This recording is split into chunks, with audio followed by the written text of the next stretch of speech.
발트 슈미트라는 사람이요 이렇게 이야기를 하더라고요. 이전 우리가 산업화 이전에 뭐 이렇게 창을 들고 막 동물을 이렇게 잡았던 그 시절부터 적에게 공격을 받거나 우리 가족을 지키기 위해서 공간을 만들어 놓는 것, 그것이 가장 중요했대요. 그리고 본능적으로 그것을 내 공간을 만들어 놓고 지키려는 것, 그것이 안정감을 가지는 공간, 불편함을 느끼는 공간으로 나눠졌다라고 이렇게 표현을 하더라고요. 남녀노소 사람은요 안정감을 느끼는 공간을 찾게끔 되어 있습니다. 이상하게 저는요 이런 거를 교회에서는 이런 걸 느끼는 경우가 있어요. 저희는 교육자들과 이제 신방을 가거나 그러면 식사 자리가 있잖아요. 한 번쯤은 다 있으셨을 겁니다. 다 신방을 다 받아보셨으니까. 저희 담임 목사님과 신방을 가게 되면요 이상하게 식사 자리로 가잖아요. 그러면 이상하게 담임 목사님 자리에 아무도 안 앉아. 왜 그런지 잘 모르겠어요. 위험한 공간이 아닌데도 이상하게 그런 것 같아요. 뭔가 이게 바운더리 그런 거 있죠. 근데 그런 걸 좀 말하는 거예요. 조금 다를 수도 있겠지만 공간이건 사람이건 지켜줄 수 있는 그 울타리가 있어야 됩니다. 사람은 무조건 그런 걸 가지고 있어요. 내 담벼락을 만들어 놓는 것도 마찬가지일 거고요. 안정망을 만들어 놓는 것, 그런 것이 다 같은 것이겠죠. 이스라엘 역사에서도 보면요, 이 사사기 말기에 이스라엘 백성들이 자신들에게도 왕이 있었으면 좋겠다라고 사무엘에게 이렇게 이야기를 하는 부분이 나옵니다.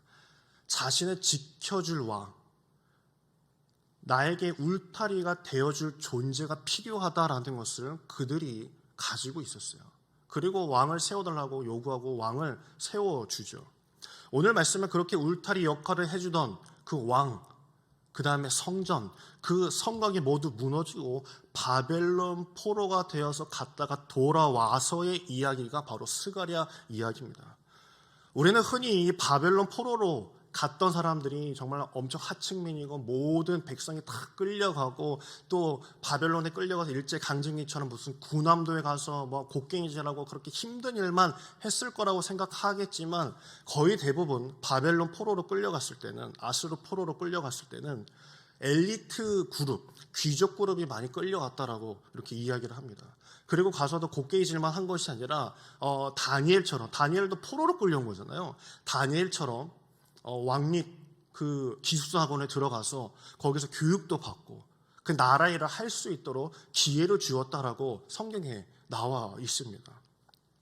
그런데 하나님의 예언과 같이요, 이 70년이라는 세월이 흐르게 됩니다.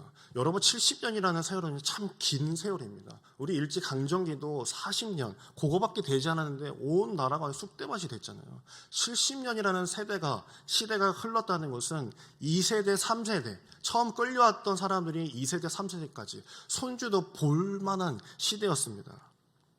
그런데 70년이 흐르고 나서 갑자기 이스라엘 백성들끼리 70년이 찼으니 우리가 돌아갈 때다라고 이야기를 하기 시작을 하는 거예요. 예레미야 29장 10절을 보면 이런 말씀을 합니다. 예레미야 29장 10절입니다. 여호와께서 이와 같이 말씀하시니라. 바벨론에서 70년이 차면 내가 너희를 돌보고 나의 선한 말을 너에게 성취하여 너희를 이곳으로 돌아오게 하리라 라고 얘기하고 있어요. 예레미야가 바벨론 포로로 끌려가기 전에 예언했던 부분이 바로 이 부분이죠. 그리고 다니엘서 9장 2절에도 보면요, 곧 그 통치 원년에 나 다니엘이 책을 통해 여호와께서 말씀으로 선지자 예레미야에게 알려주신 그 연수를 깨달았나니, 그 70년을 내가 겪고 있는데, 다니엘이 바벨론에서 살아가고 있는데 내가 그 연수를 내가 깨달았나니 곧 예루살렘 황폐함 70년 만에 그치니라. 이제 돌아갈 때가 됐다라는 것을 이제 다니엘이 느끼고 있었고 많은 이스라엘 백성들, 포로로 끌려왔던 자들이 그것을 깨달아가고 있었다라는 거예요. 생각해 보세요. 70년이면 이민 가서 손주들 이제 바라보면서 다 자리 잡고 살 나이입니다. 바벨론에서 그래도 자리 잡고 살았던 그들에게 다시 돌아간다는 것은 어떤 것일까요? 쉽지 않은 것일 거예요. 이민 가서 미국에서 예를 들어 가서 잘 잡고 살았는데 갑자기 돌아오라라고 하면 그거 쉽게 돌아올 수 있을까요? 쉽지 않겠죠. 그래도 그들 중에서는 하나님의 그 언약을 굳게 믿고 이스라엘로 돌아온 사람들이 있었습니다. 주님이 약속을 믿고 이스라엘로 돌아온 그들에게 놓여진 상태는요, 이것도 호락호락하지 않은 상태였어요. 형편없는 현실이었습니다. 문명과 제국의 중심에 있었던 이 바벨론, 수도가 아주 강했었죠.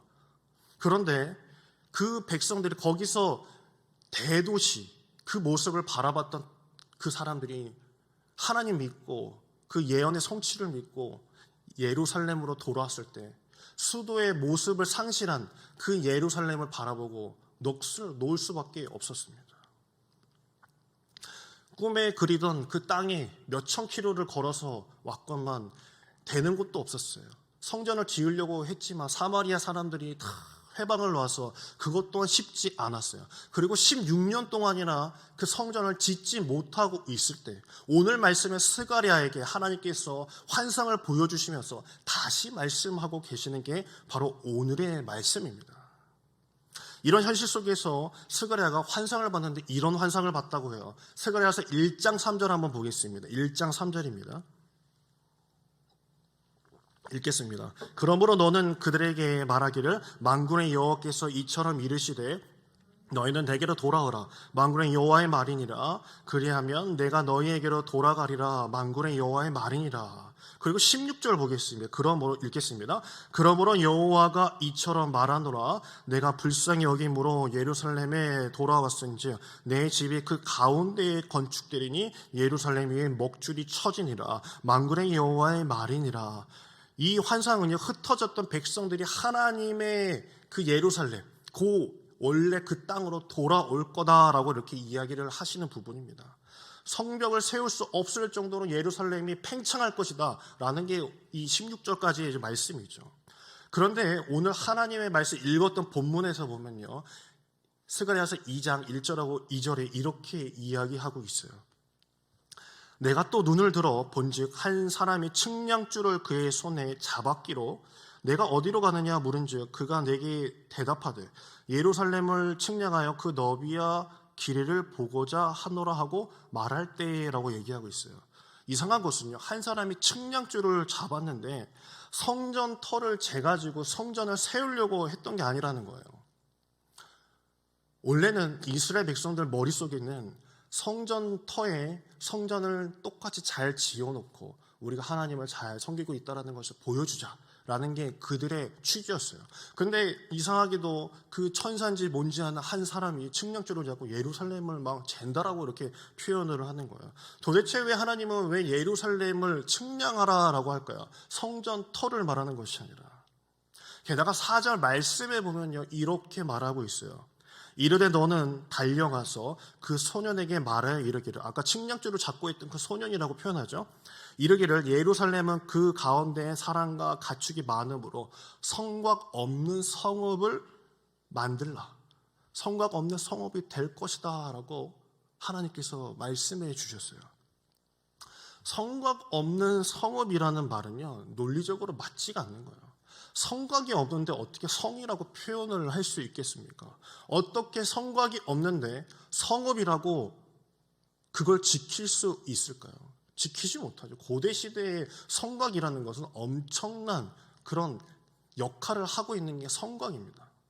고대 시대 때부터 도시 성읍에는 성곽이 다 있었어요. 재상과 백성을 보호해야 되기 때문에 그 성곽을 아주 튼튼하게 짓습니다. 예전에 그 고구려의 안시성이라는 그 성도 아주 튼튼하게 지어서 잘 버텨냈다라는 그 역사가 있죠. 산업화가 되면서요, 우리 뭐 남대문, 동대문, 이런 서대문에도 보면요, 원래는 성곽이 그 옆으로 있었지만 산업화가 되면서 철길을 놔야 되고 하기 때문에 옆에 있는 성곽을 하나씩 하나씩 부셔가면서 이제 산업화가 이루어집니다. 뉴욕에 보면 월스트리트라고 혹시 한 번쯤 들어보셨죠? 그게 뭐냐면 월이 그 성곽을 말하는 벽을 말하는 겁니다. 이 벽이 부서지면서 거기가 월스트리트, 원래 성곽이 있었던 자리다라는 것을 이제 말하는 것이죠. 우리나라에도 보면은 서울 성곽이 아주 길게 보존이 되어 있습니다. 제가 예전에 듣기로는 서울 역사박물관에서 듣기로는 13km에서 14km 정도 보존이 되어 있다라고 해요. 제가 서대문에서 학교를 다닐 때 제가 심심하면 했던 것들이 몇 가지가 있어요. 하나는 뭐 정동 돌담길을 거쳐가지고 명동에 이제 걸어서 다녔던 거나, 아니면 제가 가장 즐겨했던 거는 낙성 코스 아세요? 낙성 코스? 거기 낙성대라고 해야 되는지 모르겠지만 이 성곽이 이제 해화동, 이화동 그 뒤쪽 산에 이제 있으면 거기 위에 가서 보면은 참 야경이 참 멋있거든요. 거기 이제 자주 이제 놀러 갔던 기억이 있습니다. 조선시대 한양 사람들이요, 성곽 밟기 놀이를 아주 많이 했다고 해요. 이런 거는 처음 들어보셨죠? 저도 이제 역사박물관에서 순성놀이라고 해서 성곽 밟기를 하는 게 오늘날 말하면 둘레길 돌기 뭐 이런 걸 말하는 거예요. 성곽을 밟고 조선시대 사람들이 놀았다는 거예요. 이 성곽을 타고 다니면은 야경도 좋고 뭐 경치도 좋으니까 그렇게 밟고 놀았다는 거. 그것을 순성놀이라고 합니다. 이 순성놀이가 가능했던 이유가 있어요. 왜 그랬냐면, 만약에 이 성곽이 이렇게 둘러서, 한양을 둘러서 이렇게 있는데, 만약에 코앞까지 왜군들이 쳐들어와서, 외세가 쳐들어와서 거기 앞에서 계속 뭐 화살 쏘고 뭐 돌날라 다니고 그러면은 그 조선의 그 한양 사람들이 거기서 순성놀이, 순성 밟기를 할 수 있었을까요? 못하죠. 군인들이 항상 상주하고 불을 피워놓고 활을 막 쏘고 막 활 날라다니는데 거기서 뭐 순성놀이, 둘레길 돌기를 할 수 있었을까요? 전혀 하지 못했겠죠. 이렇게 순성놀이를 할 수 있었다는 것은요, 성곽이 또 그만큼 잘 보존되었다는 것은 이 한양 자체가 지형이 그냥 뻥 뚫린 평지에 성곽만 딱 지어진 것이 아니라 그 너머에 남한산성 같이 이 산들이 많았기 때문에 거기서 벌써 차단이 다 됐다라는 거예요. 그래서 실제로 한양 성곽은 지어놨지만 한양 성곽은 잘 보존되어 있었고 거기까지 활이 날아올 필요가 없으니까 그 한양 사람들이 그 둘레길을 오늘날과 같이 이렇게 밟고 놀러 다녔다라는 것이에요. 그러나 예루살렘은 달랐습니다. 거기는 성곽 딱 하나밖에 없었던 도시였어요. 그냥 뻥 뚫린 곳이었어요. 그냥 성곽만 부시면은 그 예루살렘은 끝이었어요. 그렇기 때문에 그 도시에는 성곽이 아주 중요했습니다. 바벨론이라는 그 제국 속에서 살아갔던 이 이스라엘 포로들은 자신의 나라에 다시 돌아왔을 때 뭐가 지어져야 하는지를 너무나도 잘 알았던 사람들이었겠죠. 그런데 하나님께서는 성곽 없는 성읍을 만들겠다라고 표현을 하고 계셨던 거예요. 5절을 보면요, 이렇게 말씀하십니다. 여호와의 말씀에 내가 불로 둘러쌀 성곽이 되며 그 가운데서 영광이 되리라 라고 말씀하셨어요. 하나님께서 성곽 필요 없다, 내가 성곽이 되겠다 라고 말씀하시는 거예요. 내가 그 가운데 내가 성곽이 되었어. 내가 그 가운데 영광이 되겠고 내가 꼭 약속하겠다 라고 말씀하셨어요. 이러면 문제가 달라지죠. 성곽이 필요한 것이 아니라 주님이 나의 성곽이 되어주신다는 말씀이에요. 인간이 아무리 단단하고 견고하게 쌓아 올린 성이라 할지라도요, 강력한 적이 와서 공성전을 벌이면 성의 안전은 담보할 수 없어요. 하지만 하나님께서 불로 성곽이 되어 주신다면, 약속해 주신다면 우리는 보존할 수 있는 것입니다. 너의 삶의 자리를 내가 보호하겠다라는 약속을 그들에게 주신 거예요. 요즘 김장철이어서요, 많이들 이제 집집마다 김장을 많이들 하시더라고요.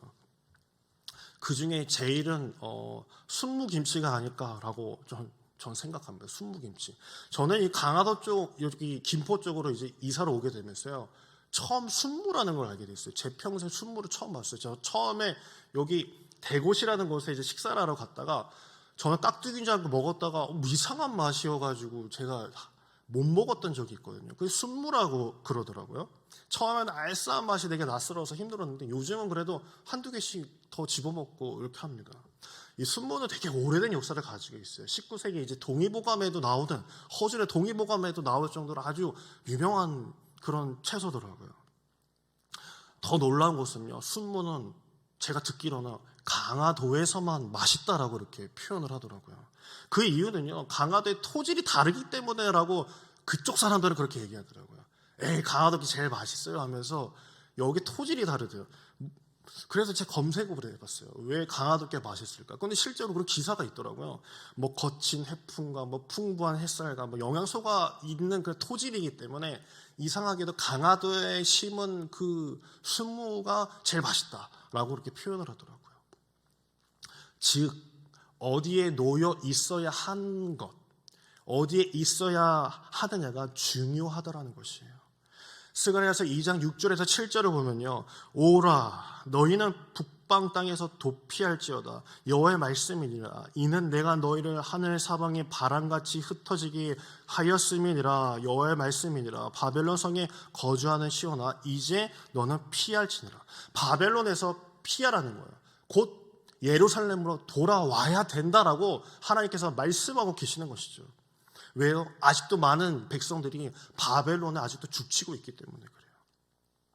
처음에도 얘기했지만 예루살렘으로 돌아온다는 거 엄청난 각오를 하고 와야 되는 거예요. 아무리 포로로 잡혀갔다고 하지만요, 70년이면은 그곳에서 터를 잡고 다 살만한 국리를 하고 있었던, 적응을 하고 살았던 곳이에요. 귀족들, 엘리트들은 한자리 하고 있었던 곳인데 그것을 포기하고 올 수 없었겠죠. 하지만 하나님께서는 그 바벨론도 곧 망할 것이니 너희가 있어야 할 곳은 바로 예루살렘이다라고 주님께서 말씀하고 계시는 거예요. 사실 솔직히 성곽이 있었어도 침공당할 것은 다 당한 게 예루살렘이었습니다. 성벽은 언제든지 무너졌어요. 기원전 721년에도 아수르한테 성이 무너지고 성전이 탈탈 털리는 역사를 가지고 있었어요. 하나님께서 지켜주시지 않은 것이죠. 성벽이 튼튼하지 않아서가 아니라 하나님께서 지켜주시지 않았기 때문이에요. 그것은 그들의 믿음이 무너졌기 때문에 그들이 무너진 것이지, 성곽이 튼튼하지 못해서 그들이 포로로 잡혀간 것이 결코 아닙니다. 하나님께서는 그 성벽을 믿지 말고 자신이 불로 지켜줄 테니 너희가 성곽 없이 사는 것이 어떤 것인지 너희가 느껴봐라라고 하나님께서 말씀해주고 계시는 겁니다. 스가랴서 2장 5절에 보면은 여호와의 말씀에 내가 불로 둘러싼 성곽이 되며 그 가운데서 영광이 되리라 라고 말씀하셨어요. 스가랴서 9장 4절을 보면요, 9장 4절입니다. 주께서 그를 정복하시며 그의 권세를 바다에 쳐넣으시리니 그가 불에 삼켜질지라 라고 말씀하셨어요. 이스라엘 역사 중에요, 아이러니한 부분이 있습니다. 이제 포로기가 끝나고 나서 예루살렘 오고 나서 주전 300년쯤 이 유럽, 그리스 그쪽에 아주 재미난 일들이 많았죠. 알렉산더라는 사람이 있었어요. 이 알렉산더, 이 대왕이라고 하죠. 알렉산더 대왕이 페르시아에 10만 대군을 탁 물리치고 애굽도 한번 탁 쳐주고 나서 이제 그쪽 서아시아까지 탁 제패를 하고 나서 이 가사라, 블레셋 가사 아시죠? 블레셋 가사에서 겨울을 보내고 있었어요. 그런데 이 알렉산더 이 대왕이요, 이 사마리아 지역, 이 예루살렘에 총독을 하나 보냅니다. 너희들은 뭐 나한테 반항하지 말고 그냥 총독 보내면 그냥 잘 모시고 있어라 라고 이렇게 보냈는데, 그 총독을, 알렉산더가 직접 보낸 총독을 사마리아 사람들이 산채로 불태워 죽어버립니다. 그 일이 있고 나서 겨울에 좀 쉬고 있던 알렉산더 대왕이 화가 난 거죠. 그래서 알렉산더 대왕이 이 사마리아 지역에 올라가서 사마리아를 아주 쑥대밭으로 만듭니다. 그리고 예루살렘 성으로 이제 진격을 하게 되죠. 그게 주전 331년입니다. 그리고 나서 이제 사마리아까지 무너진 것을 보고 예루살렘 사람들이 벌벌벌 떨기 시작했어요. 하나님의 말씀대로 우리의 성곽은 없거든요. 성곽이 어디 있어요? 없어요. 지금도 가보면 성곽이 없습니다. 예루살렘에 성전 터 그 주변에만 있지 성곽이 없어요. 예루살렘 사람들은 이제 죽었구나 라고 하고 있었을 때, 느헤미야 12장에 보면은 제사장, 대제사장 얏두아라는 대제사장이 있습니다. 근데 얏두아라는 대제사장이요, 자기의 제사장 옷 에보솥을 입고 예루살렘 성 앞으로 나와서 알렉산더를 맞이하게 됩니다. 사람들은 저 대제사장이 미쳤구나, 저 알렉산더가 어떤 왕인데 저기를 그렇게 혼자 저렇게 나가나 라고 했는데, 이상하게도 알렉산더 대왕이 아무런 아무런 공격도 하지 않고 예루살렘 성에 가만히 머물고, 요세푸스라는 이 유대인의 그 역사가는요, 그 예루살렘 성에서 제사까지 드리고 갔다라는 표현도 역사가는 하고 있더라고요. 스데가랴서 9장 8절에 보면요, 이렇게 얘기합니다. 내가 내 집을 둘러 진을 쳐서 적군을 막아 거기에 왕래하지 못하게 할 것이라. 포악한 자가 다시는 그 지경으로 지나가지 못하니니 이는 내가 눈으로 친히 봄이니라 라고 말씀하셨어요. 알렉산더가 예루살렘 성조차도 건들지 못하도록 하나님께서 막으셨다라는 거예요. 이 이스라엘의 역사가들은요, 이 알렉산더가 왜 예루살렘을 치지 않았는지 그걸 모르겠다라는 거예요. 역사가들은 표현할 길이 없대요. 이거는 알렉산더가 어떤 머리 구조를 가지고 그걸 했는지 모르겠다라는 거예요. 이것은 하나님께서 예루살렘을 자신의 손으로 불성각으로 그것을 막으셨다라고 표현할 길이 없다라고 기록하고 있습니다. 하나님께서 강한 손과 편팔로 불러서 성벽이 되어주시고 눈동자처럼 지키시다는 말씀대로 실제로 지키신 줄 믿으시길 간절히 바랍니다. 우리는 지금 어떤 성을 지어가고 있습니까? 우리는 돈으로 권력으로 단단하고 높게 쌓아서 나의 것을 지키려고 하고 있습니까? 그 속에서 안전을 보장받으려고 하고 있습니까? 그러나 결코 그렇지 않다는 것을 우리는 이 1년 동안 잘 느끼고 있습니다. 10절을 보면요, 이렇게 얘기하고 있습니다. 여호와의 말씀에 시온에 따라 노래하고 기뻐하라. 이는 내가 와서 내 가운데에 머물 것입니다. 하나님께서 우리 가운데에 머물러 계시면 우리가 할 일은 성을 지키는 일이 아니라, 다른 말 할 필요 있는 것이 아니라 성은 하나님께서 지켜주시고 우리는 노래하고 기뻐하기만 하면 된다라고 주님께서 말씀해 주고 계시는 거예요. 시온의 딸들아, 저 성곽 안 지었다고 그것을 바라보면서 두려워하지 마라. 그것은 너가 할 일이 아니라 내가 지킬 것이고, 너가 할 일은 기뻐하고 찬양하는 것이 너가 할 일이다 라고 주님께서 말씀해 주고 계시는 겁니다. 오늘 말씀의 제목도 순송놀이입니다. 성곽이 잘 지어져서 기뻐서 놀러 성을 밟고 다니는 것이 아니라 하나님께서 나를 지켜주시기 때문에 내가 오늘도 이 자리에 나와 하나님의 말씀대로 시온에 따라 기뻐하고 찬양하라는 그 말씀을 가지고 순송놀이하듯이 그 성곽을 밟고 다니듯이 오늘 이 시간도 내 기쁨을 가지고 하나님 앞에 찬양하는 여러분에게 간절히 바랍니다. 오늘 이 시대에 기뻐하며 찬양할 수 없을 수 있어요. 하지만 다른 거 걱정하지 마라. 내가 불렀어 너의 성곽이 되어줄 테니 분명히 내가 너를 바라보고 있으니 너희는 기뻐하고 찬양하라 라는 말씀을 기억하시고, 오늘 이 시간도 기뻐 찬양하시면서 주님 앞에 기쁨으로 기도하는 여러분에게 간절히 축원합니다.